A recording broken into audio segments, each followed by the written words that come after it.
তার স্ত্রী মারা গেছেন বিগত ২০ বছর আগে। এখনো পরম মমতায় স্ত্রী খায়রুন্নেসাকে স্মরণ করেন তিনি। যে কবরস্থানে তাকে শায়িত রাখা আছে সেই কবরস্থানে ২০ বছর ধরে রাত্রি যাপন করে আসছেন স্বামী।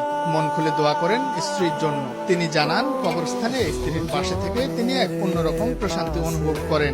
নির্জনতায় খুঁজে ফেরেন তার প্রিয় সহধর্মিণীকে।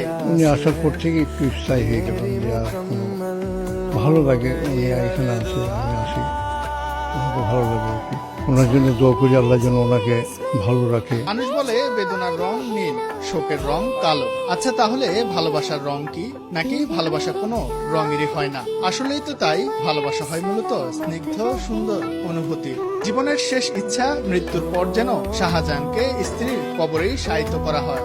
এমন ভালোবাসার অনন্য দৃষ্টান্ত হতে পারে রাজশাহী মহানগরীর মালদা কলোনির বাসিন্দা শাহজাহান মিয়া।